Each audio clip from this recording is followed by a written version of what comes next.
Hello, everyone, and welcome back to another episode of WagmiTV. The boys are back, and we're super excited to be bringing you a brand new episode. We've got some awesome topics to discuss. As always, if you find this useful and interesting, make sure to like, comment, and subscribe down below, and we'll just get right into it. Armada, you got some Ethereum updates to take us through, right?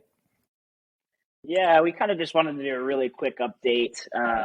We had done kind of a merge episode back in the past, so we figured we would just hop in with, what does it look like post-merge? We're about a month out. So as we all kind of know, share my screen really quickly here. The merge completed at about 3 a.m. on September 15th.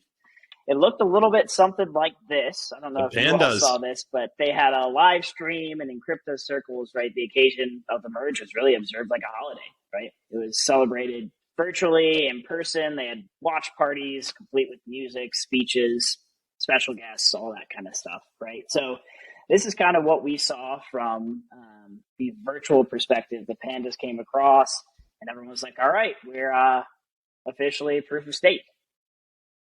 And so a tad underwhelming maybe, right? After years of waiting in this space, maybe it didn't feel like, too crazy of a change. Though this was still labeled as one of the pivotal and largest moments in crypto history. It's something that we obviously covered as well. And so as we know, what this really meant was Ethereum was officially abandoning that energy-intensive miner-based system that they had used to process updates to its decentralized ledger, right? So the launch went relatively smoothly. There were no major bugs yet to emerge, right? Though there were signs of some really good change. And so if I actually share my screen really quickly here, just as a really quick update for us. So we did have kind of a couple things happen from the post-merge perspective. And so these we'll come back to. We won't hold this screen for too long, but these were kind of the key areas or the key changes, some of which we knew and, actually ended up coming to fruition.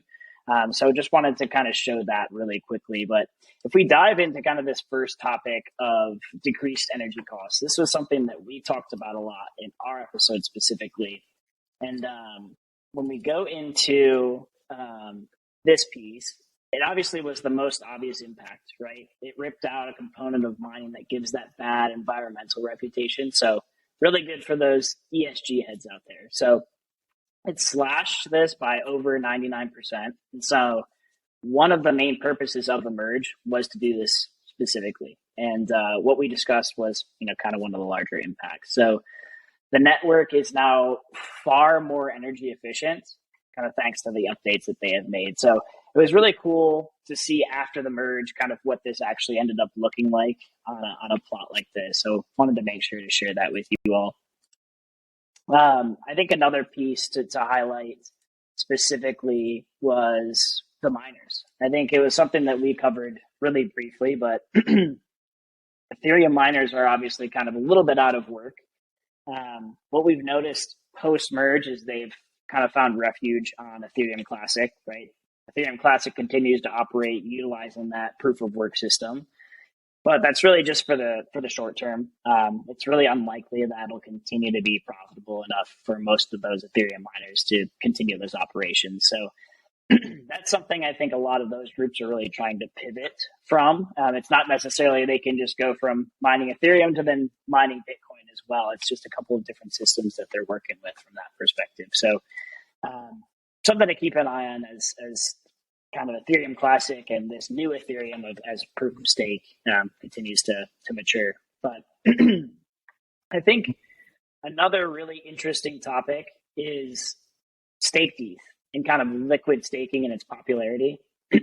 So in the past month, the ETH liquid staking derivatives have received a ton of attention. I don't know if you all have been tracking with this as well. But liquid staking derivatives essentially offer all the benefits of regular Ethereum while also being obviously a yield generating asset, right? So you're staking it.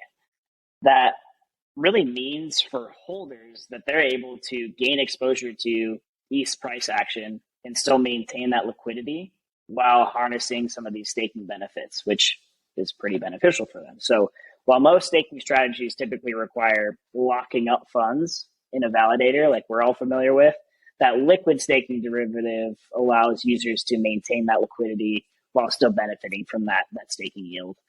And so this has kind of brought, all this is all great, right? And as an investor, that's something that you like to see. Awesome. We're gathering some yield from the investment that we put in, but it has brought a lot of concerns around centralization in general.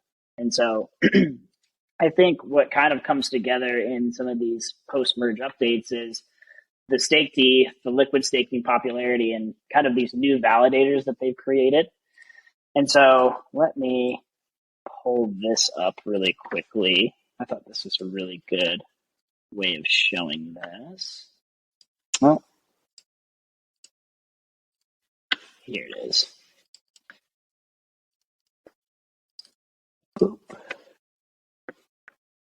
And so ETH's new validator system essentially has given new responsibilities for keeping that chain up and running, right? So it's brought in new players, and with new players comes new concerns around the network centralization as a whole.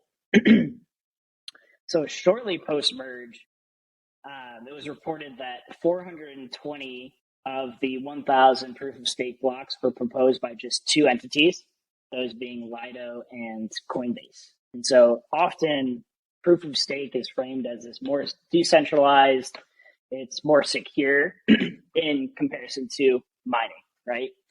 And so Ethereum Foundation's Tim Biko, I think is how you say his name, he had a really interesting explanation between the two. The way he described it is proof of work is a mechanism by which you take physical resources and you convert them into security for the network. Whereas if you want your network to be more secure, you need more of those physical resources, right? And so on a proof of stake system, what we actually do is we utilize financial resources to convert that to security. And I thought that was a really cool way of looking at that. But it really seems between Lido, Coinbase, Kraken, Binance, right? They account for more than 50% of the resources required to secure the network at this point. And so how are they doing this, right? Kind of aligns with that staking piece that we just covered. So they're making it possible for people with less ETH, less than 32 ETH to be specific, pool their resources and become validators themselves by all kind of conglomerating all that all together. So I know I've been talking a lot, so I want to stop there. I think that's kind of the biggest piece where it's like ongoing, right? We knew about the energy piece, the ETH miners. It's like that's something that was just bound to happen. But I think something that we didn't necessarily talk about was kind of staked ETH, its popularity, the new validators that are coming out of the space, how this can start to become a little bit more centralized in a fashion, even though kind of the goal is to be more decentralized. Any thoughts on those two pieces?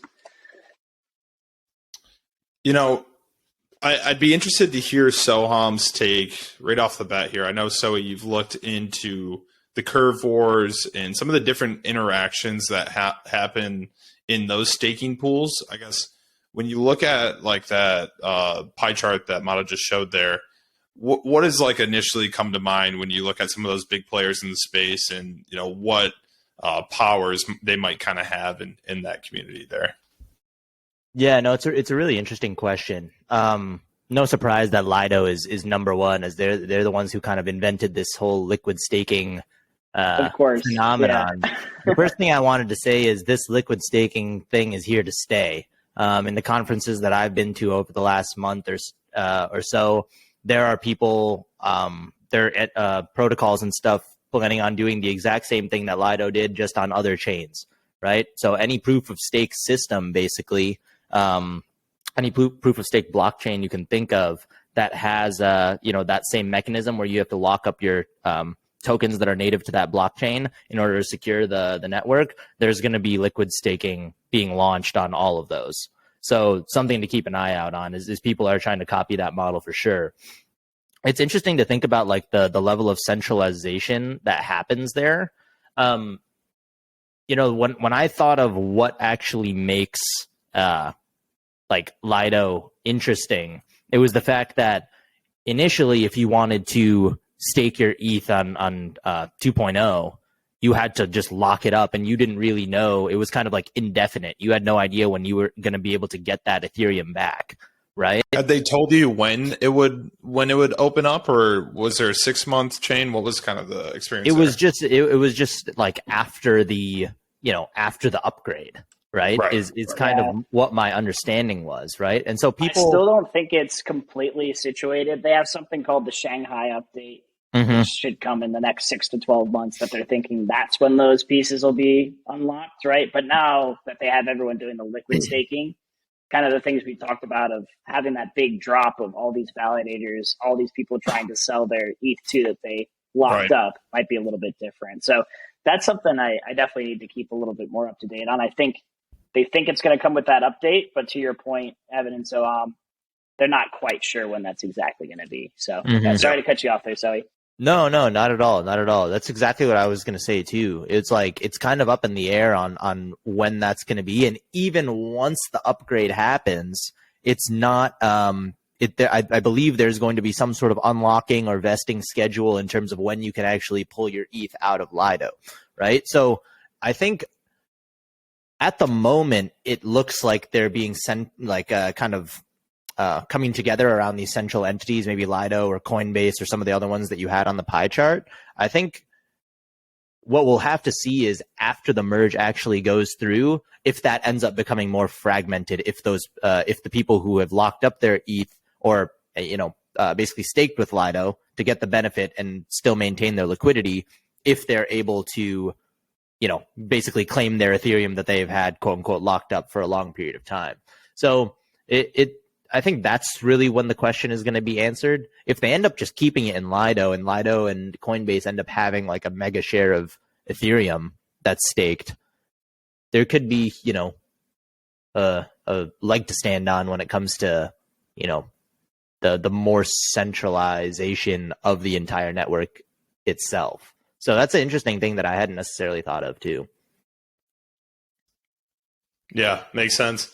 I mean, when it comes to governance and kind of the votes you get with that, I know I'm not particularly familiar with the Ethereum governance, but when you've got 20 to 30 to 40% of all the staked ETH, if you were combining Lido and Coinbase, I guess what kind of damage can you do on that governance front? What do you think about that, Zoe? To be fair, I actually don't know exactly what governance mechanisms and stuff you get when you hold a ton of Ethereum. Like, okay. I don't know where, like in the curve wars, for example, if you hold a ton of curves, you're able to have power over where the emissions go. So that's what makes it such an interesting game, right? And why all of this stuff has been built on top of it. I don't really know what kind of votes and decentralized governance votes and stuff get put up on the Ethereum network. I'm not super familiar with it, honestly. I don't know if you guys have heard of anything either. Like, what is the benefit of having extreme amounts of governance power for Ethereum? I'm not sure. Yeah, I think that's something we'll have to look at and bring back in another episode, probably when the Shanghai update comes in. So thanks for showing all that, Mata. That was super interesting. No, absolutely. I think that's the biggest thing that's kind of come out of this that was a little bit of a surprise. It's like, okay, now we have these new validators. Now we have staked ETH that's become much more of a thing with this kind of liquid staking piece. So it's something that we'll want to keep an eye on and keep updated. It sounds like, based on what Soham said, that's going to be coming to places other than ETH as well. So you just have to worry about, I guess, in that situation, things become centralized, then things become censored, and then it's kind of this slippery slope as you kind of move forward. But I think the last thing that I really wanted to highlight from Ethereum specifically was kind of the reduced issuance that we talked about as well. And so this is kind of the biggest on-chain impact that they've had. So the issuance rate of Ethereum, which is the native currency of, ETH, which is the native currency of Ethereum, with the proof of stake update, the network is drastically reducing the amount of new ETH that's issued with every block. So what I've been checking out a good amount lately, have you all heard of Ultrasound Money by chance before? This is a really cool site. Definitely being talked about, that's for sure. Yeah. And so after the transition, right, the amount of ETH created dropped by, I think it was nearly 90% as a result of validator rewards being significantly smaller than the miner rewards that were issued under the old system. And so prior to the merge, there was a network upgrade, EIP 1559, that you probably all have heard of as well. That's that burning mechanism that intends to make Ethereum deflationary, right? Make it that ultrasound money that we always hear about. So we're not quite deflationary yet, but I thought this is really interesting, right? You have kind of Ethereum dropping off from a supply perspective, and then they had this simulate proof of work section as well to kind of show what the difference would be if that Ethereum was still proof of work versus Bitcoin. Could you zoom in on that, Mata? That looks super interesting. Absolutely. Sorry to cut you off So there. No, you're good. I appreciate that. So I think this is kind of really awesome to see. It's a big reason many investors still stay hopeful, even after seeing kind of that big drop after the merge itself, right? When you're talking about, especially with like the inflationary environment we're in right now, this is something that's just really, really exciting to think about. Like, okay, this is something that we're going to invest in that can actually be deflationary. It's not going to debase itself. And not only is it going to not debase itself, it's actually going to obviously do the opposite of that. So super cool, something to keep an eye on. It's something that everyone's really, really hopeful about. And so I thought that was really awesome to give a little bit of a viewpoint into. And so, as we know, next steps from here are kind of the big ones, right? We're going to try to start that scaling. We're going to move from that, 2-layer scaling to more of that sharding piece. And that's when we're going to see those transactions per second really go up and see what ETH is really made of. So I think it's really exciting news right now. It's kind of a first step in what they're looking for, and the roadmap looks really cool from here on out. Any other comments on ETH before we hop over to some of that XRP news? I mean, I think the two biggest takeaways for me are obviously the lower consumption and less energy cost and less energy usage, and then obviously the deflationary aspect. I think that's top of mind for a ton of investors, right? And I think that's what most Bitcoin maxis will talk about, how they look forward to 2030, around that timeline when the last Bitcoin is mined, right? That's kind of when everyone's looking to see, okay, will Bitcoin be satisfactory to all of kind of the central bank issues, Fed issues we've been seeing? So thank you for bringing up a lot of good points. Yep, and just to flash that one last time before we hop over to XRP, these are kind of the ones that I came up with. Would love in the comments to hear any of the other ones that you all have seen, especially some of the users of Ethereum specifically. But really good stuff so far, and I will pass it over to Sia to go through XRP. Yeah, so we're doing a little bit of a follow-up from our last video. We talked mostly about the lawsuit and the update there, how we're looking pretty positive. We had 2 positive updates on the lawsuit front. It is really looking like it. I mean, if I were a betting man, I would say XRP is probably going to win it. The CEO and the folks that are actually running the trial over on the SEC kind of expect it to end within the first 6 months of next year. So that's when a lot of the investors are looking towards actually having that be wrapped up. But the biggest thing that I want to talk about today is what happens after. Let's say we assume that XRP Ripple wins the lawsuit. What is kind of the case for how they're going to be successful, right? And that's kind of what we want to run through a little bit today. So the first thing that I wanted to talk about is this interesting take. This was actually from a little, probably 6 months to a year ago, from JP Morgan. And they talked about how basically XRP adoption could go through the roof if they beat this SEC case.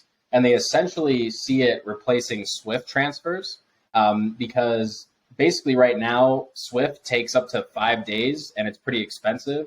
And XRP takes 3 to 5 seconds and it's a fraction of a cent to actually complete that. So whether someone's sending $1 billion or $2 billion or $10, it's a fraction of a cent. And so a lot of times in these situations where banks are transferring, let's say intercontinentally or between countries, they're going to cut out all these intermediary banks, cut out all these different fees. So it makes Ripple and XRP a really, really valuable asset to large financial institutions and also countries. And the other aspect to this is that a lot of people kind of view XRP in combat with stablecoins, but it's really almost complementary, right? So XRP can kind of serve as a bridge asset in an international settlement of funds. So it's not going to compete with stablecoins. It's actually going to be complementary to stablecoins.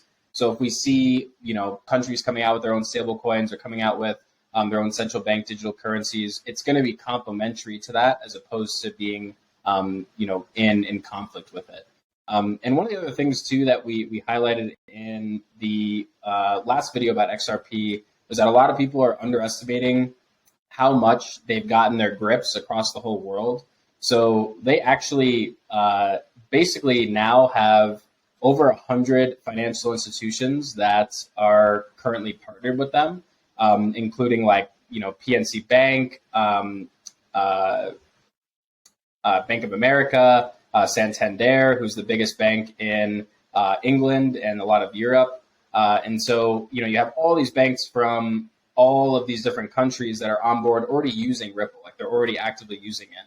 And I think one of the biggest things in crypto that, we kind of not bypass, but we sort of forget is that we get so excited about the use cases, the potential, what can this solve? But Ripple is already solving a lot of these problems for some of the institutions who hold the most money in the world. So they're already solving some of the biggest problems for some of the biggest fund holders in the entire world. And I think that's where, a lot of people kind of tend to, XRP has been clouded by this whole SEC thing, but people don't really realize how much it's been able to get its grips into, countries all over the world. And so right now, basically a lot of these institutions that are using Ripple are seeing it mainly from a couple different angles, but a lot of these benefits are, like we talked about, low transaction cost, super scalable. So it does 1,500 transactions per second, not necessarily a Solana or anything like that, but it can compete with Visa. So that's a big thing, right? Because Swift uses Visa and other, well, I don't know if they necessarily use Visa, but Swift is like its own payment system. It's pretty comparable to Visa in terms of TPS. So it's going to be able to compete there. It's going to be scalable. It has a high uptime. So there's no the payment processing system is down. It's a blockchain. It's a ledger. So it's going to be really, really easy for the 150 validators on RippleNet to keep it up and keep it running all the time, 24/7. And the other thing too, which we just keep hitting on and, can't stress how important it is, but going into the future, low power consumption and low energy consumption products in financial system are going to be increasingly valuable. So talking about how XRP is now going to be, basically lowering the power consumption in comparison to a lot of these other payment processing systems. So these banks are kind of eyeing it, and these institutions are eyeing it, and countries are eyeing it as a good option, to kind of onboard what they're going to do after this. And so a big use case for a lot of these countries are, cross-border payments, CBDCs, having a stable and secure infrastructure on the back end to support all that. And so really XRP has essentially taken the last 10 years and built this infrastructure that almost no one else is going to be able to compete with. So going back to the JP Morgan article, there's really no competition for them if they beat the SEC lawsuit, and they're basically ready to take advantage of all of the relationships they've already built once they break free of that. So the future of XRP is looking pretty bright. And coming from one last thing before, I know I've been kind of just talking at you guys, but one last thing before you guys hop in. Over 100 countries right now actively, so 100 central banks have already begun researching CBDCs or have already started issuing CBDCs. So it's coming, whether we like it or not. Obviously, there's arguments on both sides of whether it's going to be good or not, but Ripple is going to be there to kind of secure that infrastructure and be able to have these countries build on top of what they've already built to easily create these CBDCs for the countries. So XRP is set up in a really, really good way. I mean, I think a lot of times it gets some bad flack as like a shit coin or like a scam coin, but I think it seems like most of it, after doing my research, is really around the SEC lawsuit. And if they beat that, it's a serious company and a serious technology to be dealt with. Yeah, that's pretty impressive I feel like a lot of organizations, right, especially smaller, right, they would get hit with something like this and it would take a couple of years and it'd be a lot of lawyer fees, it'd be a lot going on. It's really cool to see that XRP has still kind of held true to like who they are and trying to push forward their vision and their mission and everything that they're trying to do, and with all these partnerships and everything like that. They really haven't slowed up. This hasn't slowed them up. They've kind of been of the opinion the whole time that they're going to, make it through this and kind of have that big win for the crypto space in general. So really cool to kind of see all of that come to fruition. I feel like it's all coming to a head right now. Do they have, just out of curiosity, do they have a timeline of when the lawsuit will be wrapped up? Is it like the next couple months? Yeah, so they're saying the first half of next year is when it's supposed to be wrapped up. And actually, the SEC the court told the SEC and Ripple to come to an agreement within the next 8 months for it to be solved. So it's got to be there has to be a resolution in that time frame. But I think it's going to be really, really interesting if it does get solved, because there really isn't that much competition. And like I was saying before, it's almost like the way that they do this and the way that their technology operates, it's almost like onboarding a new SaaS vendor. It's so easy. It's a 6-step process to basically give every person in your country, or allow a central bank to distribute and mint and operate a CBDC. So they just onboard, via APIs. They can mint the CBDC, then they distribute it. They can transact it. All the transactions settle in 2 to 3 seconds. So even quicker than if you're going to put your credit card at into a gas machine, into a gas station machine. And you can also operate these CBDCs like a cryptocurrency, right? So you can burn them, you can redeem them for other fiat currencies internationally. So there's just a lot of flexibility, and basically no one's built this infrastructure. Ripple is almost an 100-person, almost like a 700, 800-person company. They have a lot of cash in the bank. So from just a fundamental standpoint, they're showing a lot of strength for sure.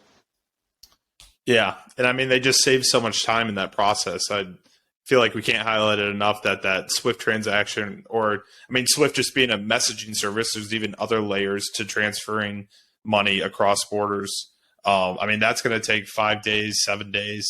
Ripple, like you said, couple seconds and this thing is done. And so it's really impressive. It would be a huge win for the space. And you're right.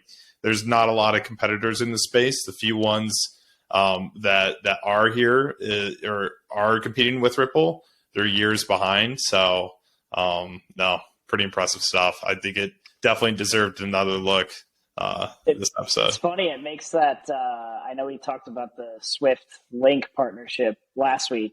It makes that even more obvious, I feel like, at this point, where it's Swift is oh shit. Yeah. XRP might be coming for us, so that's interesting. Yeah. Yeah. And I feel like there's a lot there. Even diving into the next topic that we'll get into, this is a really important use case, the messaging and just cross-border payments. It's a huge thing that I feel like crypto and just the blockchain technology, it tackles super well. We talk about, hey, there's no use cases in crypto. Well, here's a great one.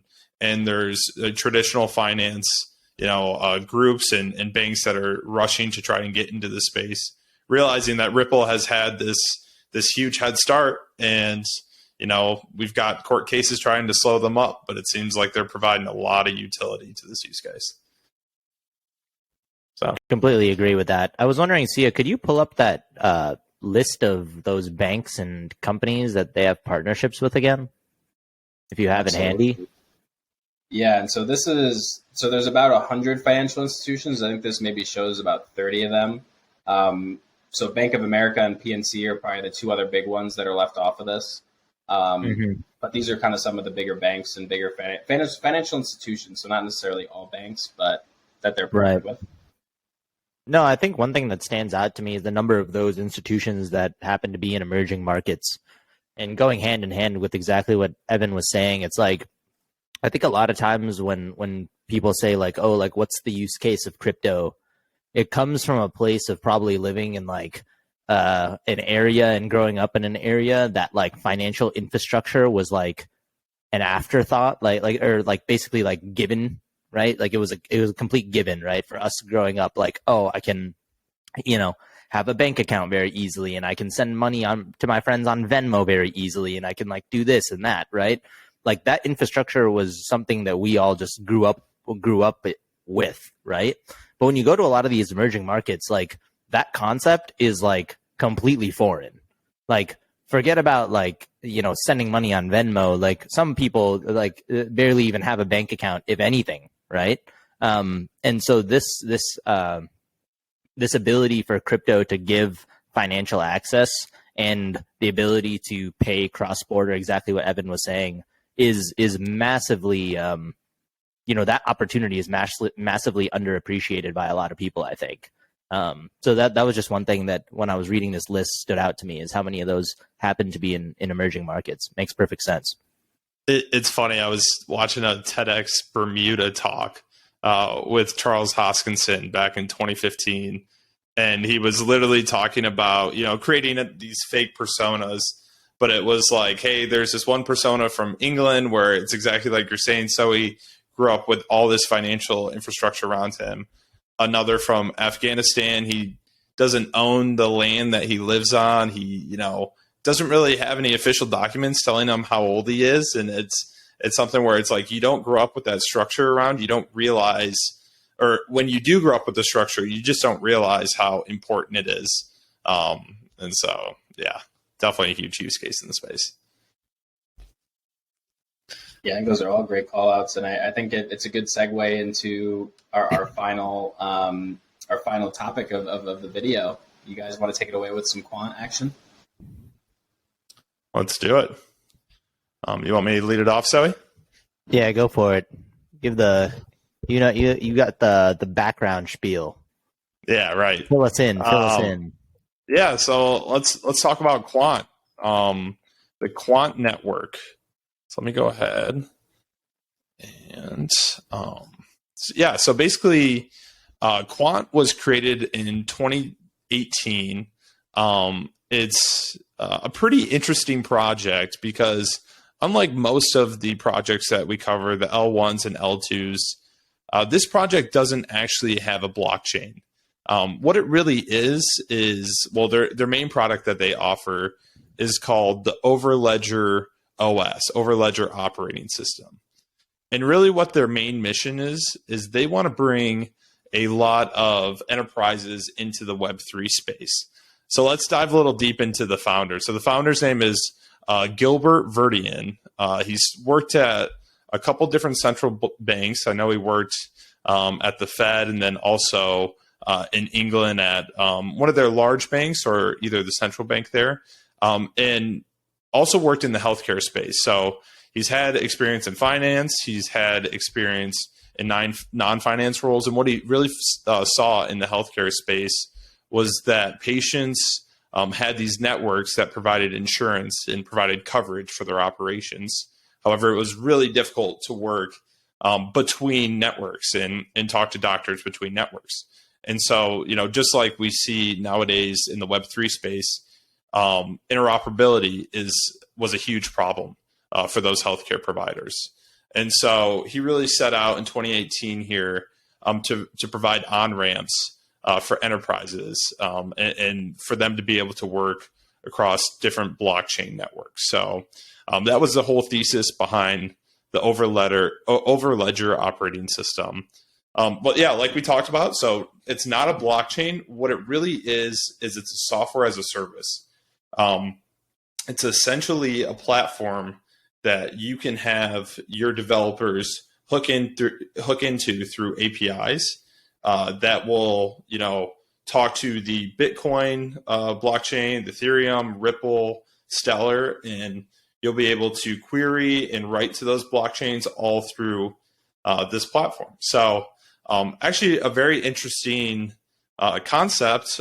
Basically wants to create like a centralized layer zero, essentially. I think we've talked about other layer zeros like Polkadot in the past, where they want to be able to make these blockchains work super well together.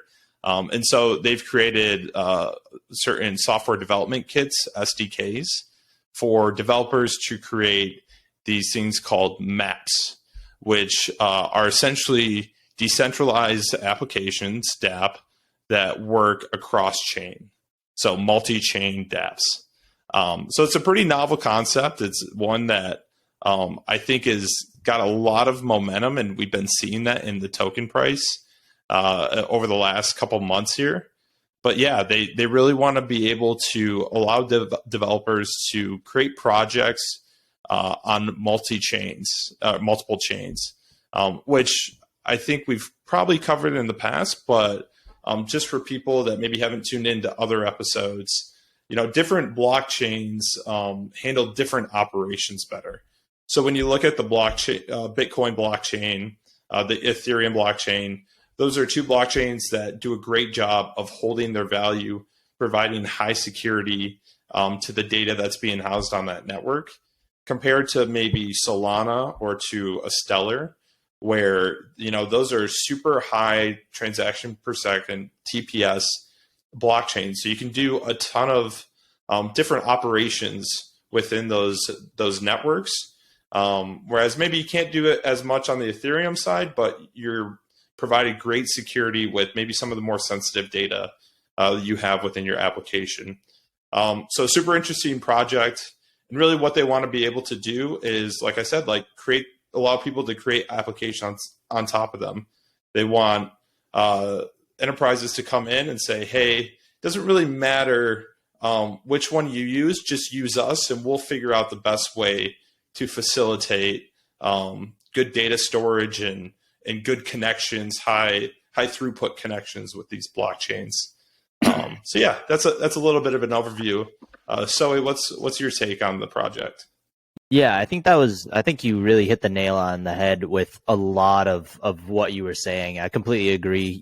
It's interesting to see how they're basically it's a B2B relationship, and to the other business they're saying, we know there's a lot going on under the hood. We'll just kind of take it upon us to make sure you have a very smooth experience. And when we think about what the future of crypto looks like, we've been talking about on this channel a lot, the future has to be an area where, customer experience is put at the top. And if the customer experience is improving, that's going to be paramount over pretty much everything.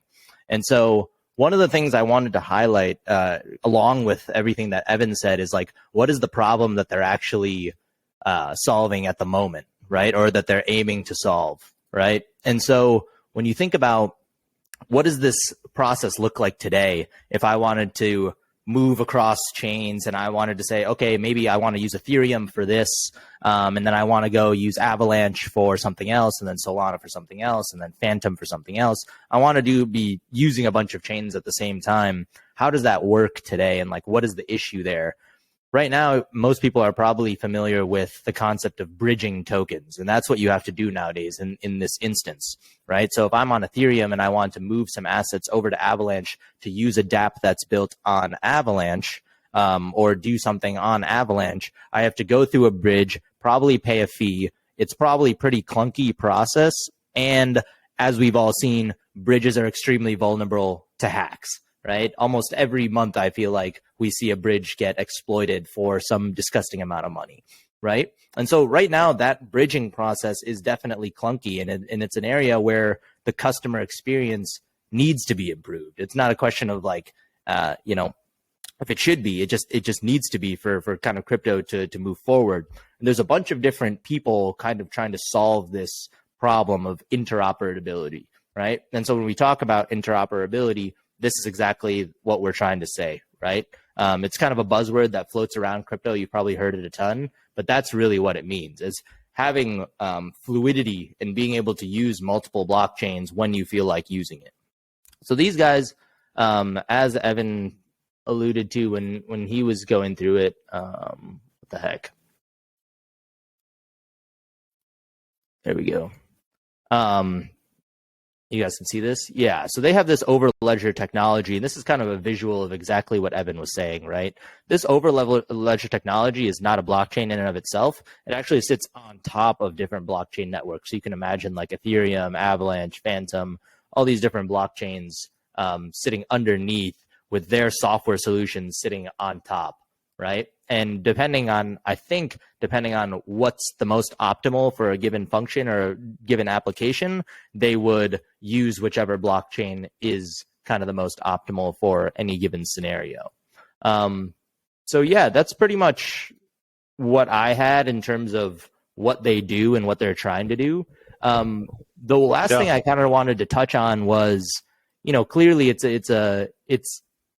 an area in terms of interoperability that is obviously a popular problem to try to solve, and with that comes a lot of competition, right? So we've kind of touched on how they're aiming to solve the problem. A couple other companies in the space.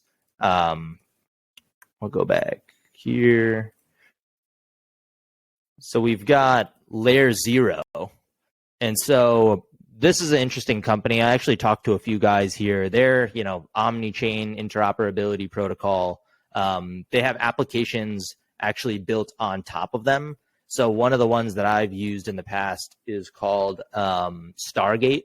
And so this is a like cross-chain interoperability liquidity protocol, right? So instead of basically having to bridge assets back and forth to different chains, over here you can access cross-chain liquidity. So this is a pretty interesting use case, I think. It is like a little bit clunky, like it's not as smooth as I would like, but just an example of something that a competitor is building. Also, this company, Alexar, I haven't actually used their product at all, but also a company in the space that I've seen at different conferences and stuff that are also trying to do, kind of like a permission cross-chain communication, proof of stake kind of network. So just a couple of their competitors to highlight for folks to keep an eye on. Do either you of have anything these to add have to that? Yeah, I was going to ask you, do either of these have their own blockchain, or are they also a software as a service solution? I believe Layer 0, I don't know if they actually have their own blockchain or if they're built on top of another blockchain. Okay. Because I think that's a big differentiator on this side, is because it's a software as a service model. You get basically a 12-month contract for the Quant network, and then you pay your contract fees through the Quant token. So I think that's when we were talking about it's seen some pretty crazy price action for the last couple months here.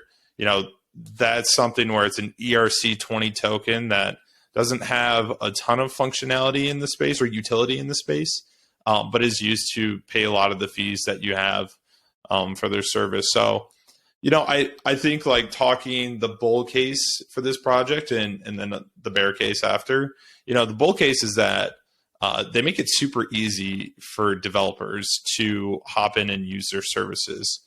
Just like I'm a JavaScript developer, and so hopping into the Node libraries, I was already able to easily find their software development kit where I could add it to my project and hook up to their APIs.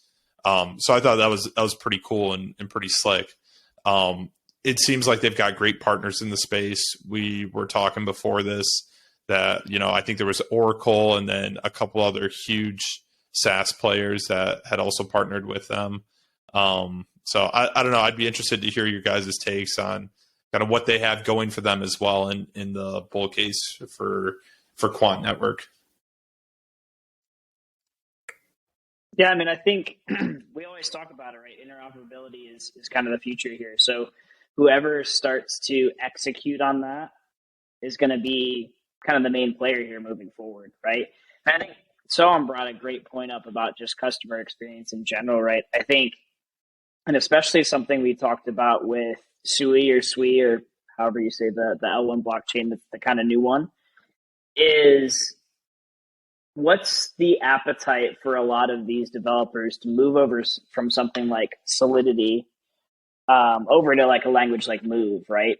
Is Quant something that's going to be able to prevent a lot of groups from having to do that, right? Where they're essentially going to handle it. They're going to say, here's the thing that you have. This is exactly what you want to do. Okay, we're going to put that on Polygon, right? Or here's what you have. This is a little bit different. We're going to put this on Solana, right? Is that kind of how this is going to operate, where you don't actually have to kind of go in and do all of the dirty work, and they're going to kind of handle that for you.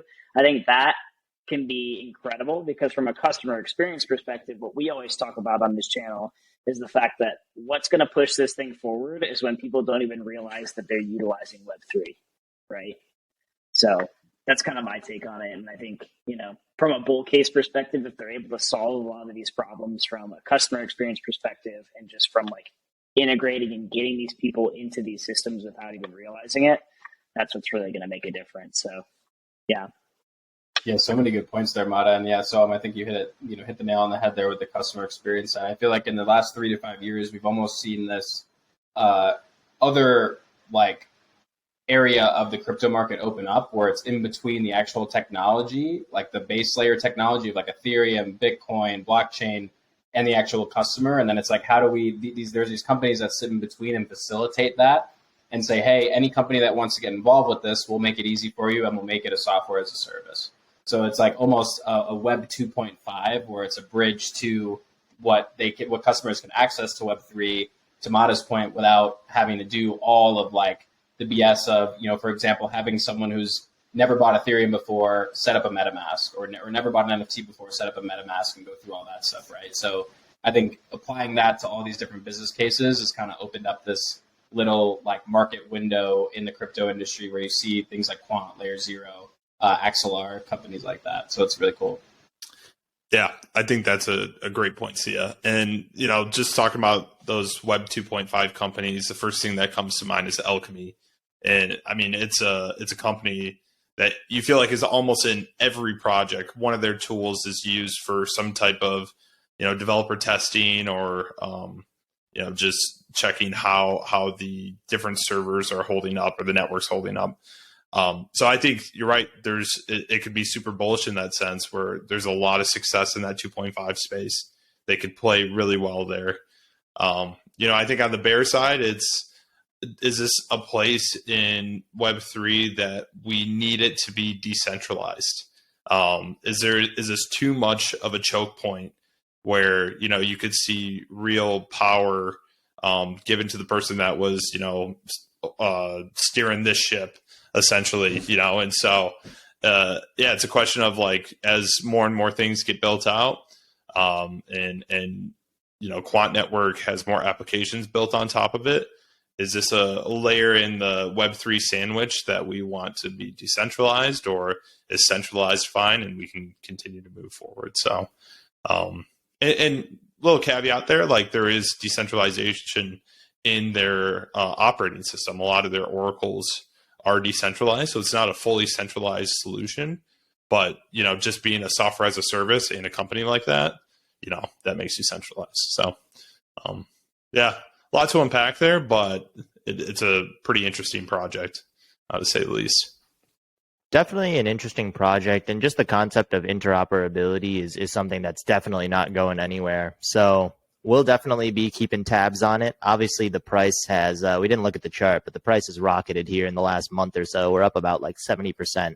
So definitely a lot to look forward to, and we'll be keeping a pulse on this project moving forward. And as always, keeping you guys up to date with the latest and greatest. So that's it for today. As always, it's a pleasure. My name is Soham. I'm joined by the NFT Lord, Alex Garcia, the All-American, Evan Smith, and the doctor himself, Doc Mata. Until next time, wag me. Wag me. Later, fellas.